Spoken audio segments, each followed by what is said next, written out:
que l'être humain a la particularité de n'aspirer qu'au bonheur et de se laisser aspirer par le malheur, ce journal télévisé vous propose de vraies bonnes nouvelles.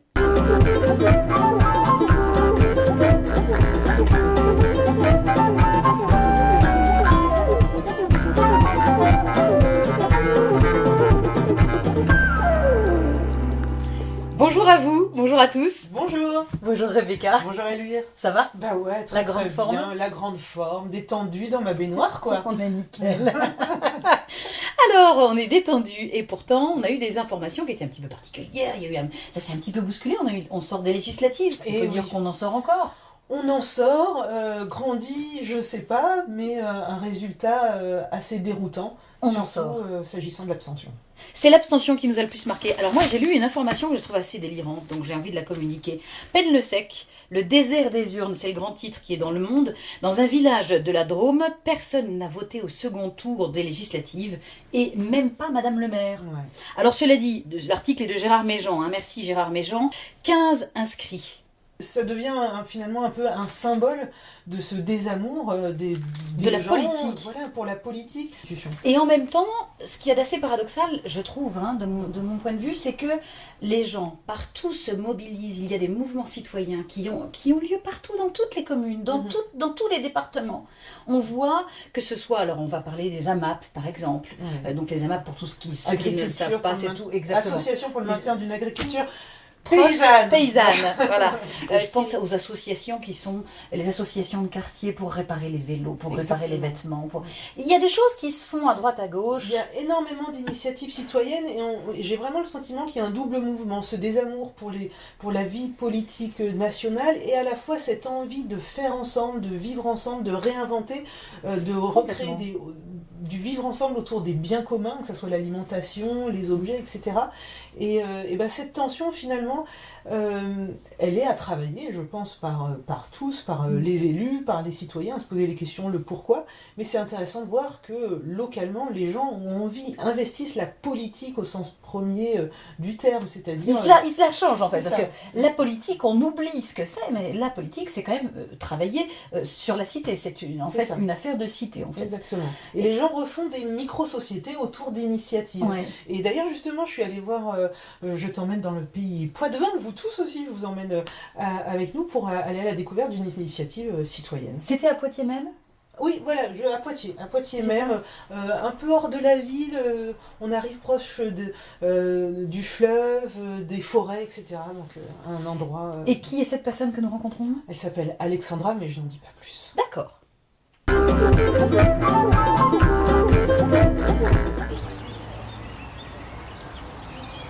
Salut Alexandra. Salut Rebecca. Si je te dis bonheur, à quoi penses-tu ? Alors, je pense à la joie, je pense à la liberté, à la convivialité. Alors, 3 mots qui, j'ai l'impression, collent bien au lieu où nous nous trouvons aujourd'hui. La Cassette, tu peux me le présenter s'il te plaît ? Oui, alors la Cassette, donc c'est un lieu sur lequel on travaille depuis maintenant 1 an. C'est ma collègue Aurélia qui a acheté le lieu donc il y a 1 an. On a commencé à le rénover depuis en chantier participatif. Et l'objectif de ce lieu, c'est que les gens s'y rencontrent, partagent des moments. Là, le projet il est en cours. Il y a eu un financement participatif il y a quelques jours qui vient de se clore avec succès. Dans quelques temps, au final, ce lieu, qu'est-ce qu'il abritera ? Alors, il abritera 3 choses. On va dire qu'il y a 3 axes majeurs. Le premier, c'est un petit espace, donc la salle l'espace qui est derrière nous, qui sera une salle polyvalente où il y aura des ateliers associatifs, de la location pour des associations, des groupes de travail, du coworking. Ensuite, le deuxième axe de travail, ça sera les jardins partagés en permaculture, où là, le but, c'est que les gens puissent soit y cultiver leurs propres parcelles, soit travailler sur les parcelles collectives ou même pédagogiques. Et là, le troisième axe, ça sera une salle de spectacle et une salle de danse avec de la résidence d'artistes et puis des ateliers culturels divers et variés. Ça se fera en plusieurs étapes. On va dire que alors déjà les jardins partagés, ça a déjà commencé depuis quelques mois. Donc ça continue au fur et à mesure du temps. La partie tiers-lieu coworking, ça démarre à la rentrée. Là, on termine les travaux et le financement participatif va nous permettre de clôturer les travaux cet été. Donc on démarre à la rentrée. Par contre, pour la salle de spectacle, il faudra être un petit peu plus patient parce que là, il y a quand même pas mal de travaux. Le lieu est entièrement à rénover. On veut en plus le rénover en éco-construction, donc je pense que ça prendra bien 2-3 ans de travail facilement. Ouais. D'accord. Alors qu'est-ce que l'on peut te souhaiter à toi et puis au collectif qui y vit, qui est mobilisé autour de cet endroit? Eh ben, nous souhaiter juste du lien, de la chaleur humaine, de la convivialité, que les gens viennent et s'y sentent bien tout simplement et qu'ils aient envie de s'y impliquer et d'y donner leur couleur. Merci à toi. Merci. Depuis le Grand Bain, c'était Rebecca Armstrong à Poitiers, à vous la baignoire. Donc vous l'avez vu, les tiers-lieux, je ne sais pas si tu en connais, Elvire, toi, des tiers-lieux, mais c'est un véritable boom.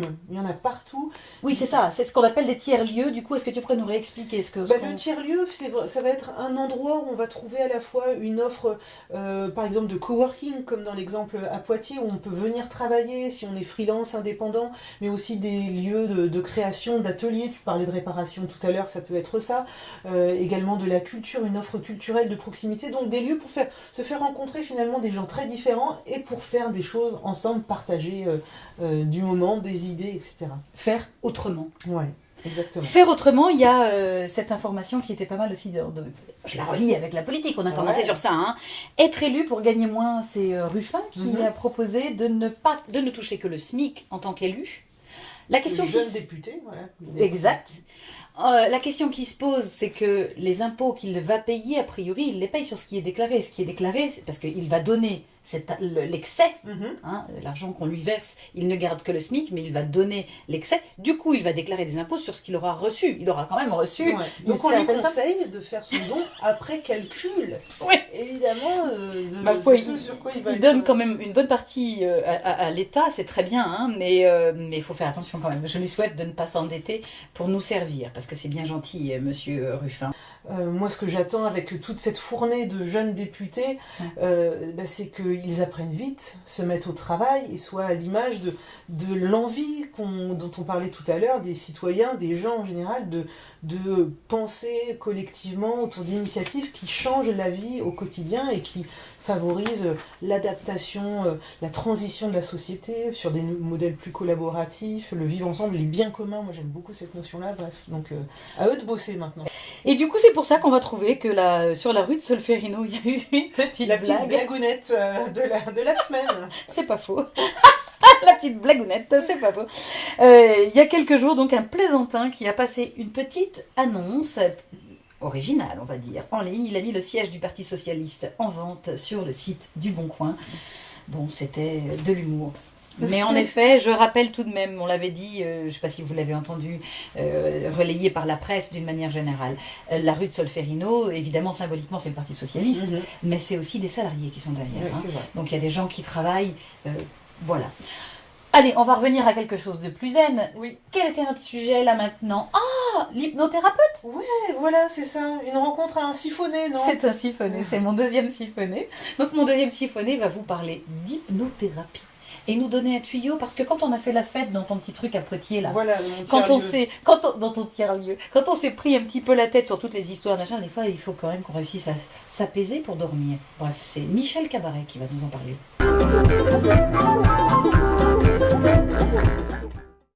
Donc si tu veux aujourd'hui, non je ne vais pas te laisser parler, aujourd'hui j'ai ma boîte à outils dans laquelle il y a la psychanalyse, il y a ma formation de psychologue avec l'immensité des choses que j'ai apprises, il y a ma formation de psychanalyste qui m'aide à poser des diagnostics, il y a ma formation de systémiste, qui m'aide aussi à manipuler un peu les trucs, et ma formation d'hypnothérapeute. Parce que ça marche bien. L'hypnose, ça fait fantasmer. On voit quelqu'un qui nous parle avec un truc et puis tu dors et on fait tout ce qu'on veut avec la personne. Non, c'est un fantasme. Il est avéré qu'on ne prend pas le contrôle de quelqu'un et qu'on ne lui fait pas faire ce qu'il ne veut pas faire. J'ai un exemple, j'ai plein d'exemples frappants, mais j'ai une dame qui vient me voir il y a quelques mois, il n'y a pas longtemps. Elle vient me voir parce qu'elle est très stressée à son travail, elle s'engueule avec tout le monde, ça retentit sur ses relations familiales, elle s'engueule avec son mari, etc. Elle a entendu parler de moi, elle vient me voir, elle fait une hypnose. Bon, rapidement, je fais une séance d'hypnose. À la fin de la séance, elle me dit « ça fait rien du tout, votre truc ». Je lui dis oui, peut-être que ça fait rien du tout. J'ai rien senti, je vous ai entendu, j'ai pas senti d'effet, ça fait rien du tout. Bon. Elle repart sans prendre de rendez-vous. Bon, des fois ça marche pas. 15 jours après, elle est dans la salle d'attente. Donc je la fais rentrer dans mon cabinet et je lui dis je suis content, mais surpris de vous revoir, vous n'étiez pas content. Et elle me dit, ben voilà, je ne comprends pas. Pendant la séance, ça ne m'a strictement rien fait, sauf que depuis, je suis zen à mon boulot, mon mari me dit, qu'est-ce qui t'arrive, t'as changé, je m'engueule plus avec les gens, etc. Parce que la technique que j'emploie, je parle au moi profond, je parle à l'inconscient des gens. À vrai dire, quel que soit l'état dans lequel ils rentrent. Tu peux le dire face caméra. Quel que soit l'état, t'as compris, que j'induis chez le patient, ça produit les mêmes effets. Il n'y a pas de relation directe entre l'effet immédiat dans la séance et les résultats thérapeutiques. Donc l'hypnose, est-ce que ça peut être utilisé pour tout et pour n'importe quoi? Et autre question, est-ce qu'on peut pratiquer de l'auto-hypnose? Est-ce que toi tu donnes des tuyaux pour qu'après... Oui. Le conseil que je vais donner, c'est une procédure pour réussir à s'endormir. Il faut savoir que on a 4 grandes fonctions mentales, l'action, l'émotion, la réflexion et la perception. Il y en a 3 qui empêchent de dormir. Si on agit, on ne dort pas forcément. Si on réfléchit, on ne dort pas, sauf si on réfléchit à des choses de très ennuyeuses. Si on éprouve des émotions, alors là, c'est ce qui va le plus nous empêcher de dormir. En revanche, si on est dans la perception, et plus on est dans la perception, plus le sommeil va venir, d'autant qu'on est fatigué. Et donc si on est fatigué, on se sent fatigué. La perception de soi, la perception de son corps. Donc le conseil que je peux donner, c'est déjà de ne plus penser. Le moins possible. Super facile. Et de penser à soi et à son corps. Donc se fixer sur des perceptions, des sensations corporelles. On choisit une perception, n'importe laquelle, une sensation corporelle, la joue sur l'oreiller, les genoux qui se touchent, n'importe quoi. Et on se fixe dessus, le plus profondément possible, en pleine conscience, voilà. Une trentaine de secondes, admettons. C'est long, 30 secondes la nuit quand on fait rien. Et puis une deuxième perception, puis une troisième, puis une quatrième, puis une cinquième. Et on revient à la première. Une autre perception. Donc Non, la première perception, par exemple. Alors, dans mon exemple, j'avais pris la joue sur l'oreiller. Donc on prend la joue sur l'oreiller. Les genoux qui se touchent. Les genoux qui se touchent. C'est la deuxième. C'est la deuxième, et ainsi de suite. D'accord. Là, les on va pieds faire qui sont au frais, c'est la troisième. Okay. 1, 2, 3, 4, 5 la première fois. On revient à la première. 1, 2, 3, 4. Puis 1, 2, 3. Puis 1, 2. Puis 1. Puis 0. En fait, on dort avant. D'accord. On dort. Parce qu'en fait, on se concentre 30 secondes sur chaque étape. On se concentre bien sur 30 secondes sur chaque perception. Merci Michel. C'est un plaisir. Au revoir. Eh ben moi je vais les tester ces petits conseils là de ton siphonné de la semaine, Elvire, parce qu'on veut reprendre les comptes à l'envers et. Exactement. Alors, je sais pas si vous entendez. Je sais pas si ça passe par le micro, mais ça tombe. Mais c'est une horreur. Alors la bonne nouvelle, c'est qu'on est imperméable. Mais enfin, il pleut. Sortez pas avec votre beau brushing. Moi, tu vois, là d'où on est, je ne crains pas trop l'eau. Moi non plus. C'est pas faux. Eh bien, le bien-être par l'hypnose, l'hypnothérapie. Ouais. Et puis aussi, moi, je connais un très bon moyen de trouver du bien-être. Tu sais c'est quoi? La culture. Exact. On est bien faux, d'accord. Hein. C'est pas faux. Tiens, dans la culture, moi j'ai un film que j'aurais envie de vous conseiller d'aller voir. Je vais être honnête, je ne l'ai pas déjà vu, donc je ne l'ai pas encore vu plutôt, dans quel sens on va. Mais je vous invite à le voir, moi je vais courir pour voir ce film-là. J'ai perdu mon bouquin, j'avais ramené le bouquin. Non, il est là. Non, j'ai là. Tout super. Est toujours à proximité de la baignoire. On s'est vraiment super bien débrouillé. Alors en fait, voilà, pourquoi je parle de face-to-face? Parce que c'est JR qui est un photographe. Et qui était un homme avec, donc là ils étaient 2 avec Marco, ils étaient allés en Israël et en Palestine pour faire des photos des gens et couvrir les murs de ces photos. Des œuvres monumentales hein, dans le monde entier. Voilà, il a fait ça partout, en effet, c'est absolument génial comme boulot. Et la fille de Agnès Varda a aimé son boulot et s'est dit qu'il y avait peut-être quelque chose à faire entre les deux et qu'il fallait qu'ils se rencontrent. Et donc ils ont fait Visage Village. Je vous lis le synopsis parce que ce sera plus sympa, plus pratique tout de même, pour vous encourager à y aller. Donc ils ont tous les deux des points communs. Passion et questionnement sur les images en général, et plus précisément sur les lieux et les dispositifs pour les montrer, les partager, les exposer.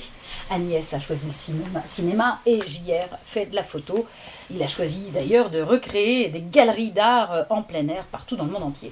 Quand Agnès et JR se sont rencontrés, c'était en 2015, ils ont aussitôt eu envie de travailler ensemble, tourner un film en France, loin des villes, en voyage, avec le camion photographique de JR. Camion photographique et dit magique là sur le synopsis de JR. Ça fait vraiment penser à toutes nos initiatives dont on a parlé tout à l'heure. En fait, aller à la rencontre, c'est pas faux. Aller à la rencontre des gens, c'est curieux. Hasard des rencontres ou projets préparés, ils sont allés vers les autres, les ont écoutés, photographiés, parfois affichés. Le film raconte aussi l'histoire de leur amitié qui a grandi au cours du tournage, entre surprises, taquineries, en se riant des différences. Évidemment, c'est un documentaire. Donc le film documentaire, la particularité de ce type de film, c'est qu'il se crée en même temps. Et donc là, en effet, la rencontre entre JR et Agnès Varda, qui sont deux personnalités, de deux générations exactes, complètement différents et très complémentaires à la fois, de rythmes aussi assez différents pour ceux qui connaissent Agnès Varda. Bref, moi vraiment, je sais que je vais y courir parce que déjà rien que l'idée, ça me donne envie. Et qu'on va aux rencontres. Tu voulais ajouter quelque chose? En fait, c'était aussi moi pour une petite proposition de festival. Ouais, les festivals, parce que les festivals, c'est aussi des super moments pour retrouver du bien-être, partager, du vivre ensemble. Et parfois faire des vraies rencontres aussi. Très enrichissantes. Aussi. Parfois aussi des rencontres étonnantes. Non, je vais pas revenir dans mes souvenirs personnels, ça n'intéressera personne. Bref, les festivals, il y en a plein tout au long de l'été, un peu partout. Ouais. Le Monde a édité un petit recueil des festivals, des meilleurs festivals un peu partout. Je pioche presque au hasard. Alors je suis sûre que je vais en trouver près de chez vous. Vous habitez dans l'Hérault du 10 au 12 août. Le Demi-Festival, premier festival français créé en plein été par un artiste hip-hop. J'adore le hip-hop, j'adore le titre. Ah ouais, j'écoute beaucoup. Demi-Festival. Si vous n'habitez pas dans l'Hérault, vous pouvez y aller. Hein. Aussi. Par tous les moyens. Hein. Même si vous n'avez pas de fric, voilà, c'est ça. Donc le Demi-Festival, et puis hop, on a parlé de photos, des festivals de photos, il y en a aussi beaucoup. Allez, on passe de l'Hérault au Morbihan avec le festival photo La Gacilly. Ah, la Gacilly. Gacilly. C'est chez moi, je connais. La Gacilly. Très bien, le hasard fait bien les choses, n'est-ce pas? Le monde est petit dans notre baignoire. C'est ça. Jusqu'au 30 septembre, donc voilà, avec le thème de l'Afrique notamment, qui sera mise à l'honneur à l'occasion de ce festival de photographie. Donc, et puis près de chez nous, parce que nous, notre baignoire, elle est à Rouen, eh bien, il y a Vivacité, l'incontournable, premier week-end de juillet. Premier week-end de juillet, dernier week-end de... Enfin, c'est ça, en général c'est toujours le dernier jour de juin et sur le début de juillet. Et c'est en effet un superbe festival de spectacles vivants en plein air. Les arts de la rue à Sotteville, en plein air, donc incontournable. Je sais plus quel âge il a, mais c'est un vieux festival maintenant. Oh, c'est pas faux ça, je pense. C'est pas faux. Bon, décidément, on n'a pas un problème avec le c'est pas faux. Ah ouais, mais non, mais oui. En fait, on l'a tout le temps à la bouche, ce truc. J'aime pas c'est pas faux, en fait. Il faut pas dire c'est pas faux. J'ai pas arrêté de le dire. C'est dingue. Alors, on dit c'est juste, c'est vrai. C'est pas faux. Non. Oh, non. C'est pas faux. Non, mais c'est comme si c'était inversé, quoi. C'est ça, tournons les phrases positivement, quoi. Tu sais, c'est... Tu as raison, c'est juste, oui. C'est génial, c'est bien de dire c'est génial. Bon, un peu trop, ça fera trop, mais c'est bien de dire mais oui, merci. Tiens, voilà, c'est ça, on le transforme finalement. C'est ça. Parce que c'est pas faux à toutes les sauces, c'est le côté oui, je dirais pas que j'aime pas. Oui, c'est ça, c'est un côté double négation, donc ça n'a pas de sens. Ce truc super lourd, c'est comme bon courage, quoi. On a déjà vu bon courage.